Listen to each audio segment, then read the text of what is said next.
Hello guys, I am doctor Anita.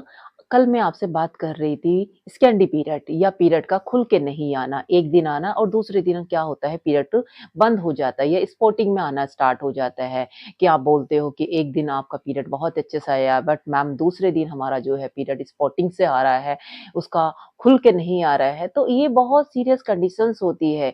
यदि आपके hormones imbalance में हो गए हैं, तो आपको ट्रीटमेंट की बहुत ज़रूरत होती है, प्रॉपर डायग्नोसिस की बहुत ज़रूरत होती है। यदि ऐसा कंटिन्यू रहा तो एक ना एक दिन आपकी जो 45 की एज होती है उससे पहले आपके मेनोपॉज़ हो जाते हैं, उससे पहले ही आपके पीरियड बंद हो जाते हैं और आपकी बॉडी में बहुत सारे चेंजेस आ सकते हैं।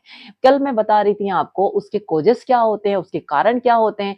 एक कॉज़ होता है थायरॉइड। यदि आपको थायरॉइड है तब भी आपके पीरियड जो होते हैं वो खुल के नहीं आते हैं। पीरियड एक दिन होता है, दूसरे दिन आपका बंद हो जाता है।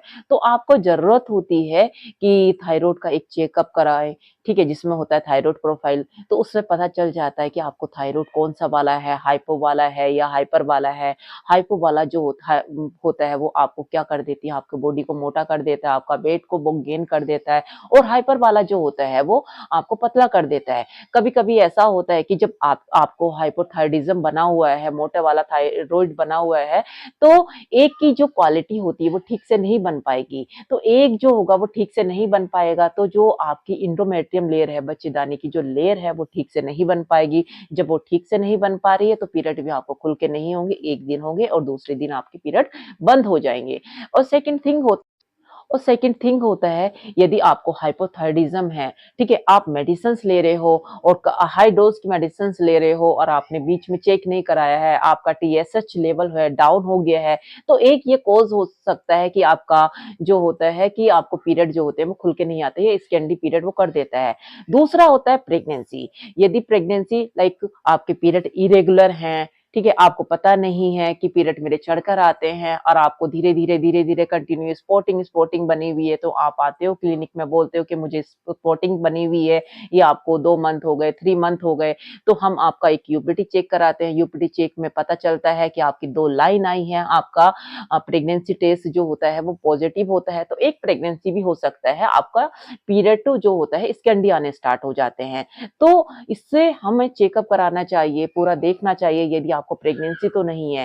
सेकंड है प्रोलैक्टिन लेवल। यदि सीरम प्रोलैक्टिन लेवल आपका बढ़ा हुआ है, ठीक है? तब भी आपको पीरियड नहीं खुलकर नहीं आते हैं।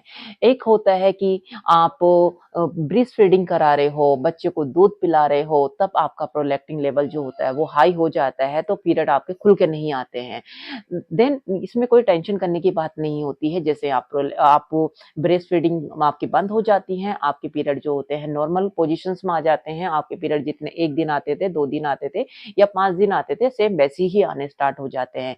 सेप्टिक कोई भी डिवाइस है, जैसे मेरिना आपके बॉडी में लगा हुआ है या यूट्रस में लगा हुआ है, तो ये ऐसे हार्मोन्स रिलीज़ करते हैं जो आपके जो नॉर्मल हार्मोन्स होते हैं, उनको इम्बैलेंस में कर देते हैं, जिसको एलएच हार्मोन्स जो होता है, एलएच हार्मोन्स को कम कर देते हैं। एलएच हार्मोन्स कम होगा तो यूट्रस की जो लाइन है, आपकी जो बच्चे दानी की जो लाइन है, वो शेडिंग नहीं हो पाएगी। तो जब शेडिंग नहीं हो पाएगी, तो आपको पीरियड भी खुल के नहीं आ पाते हैं।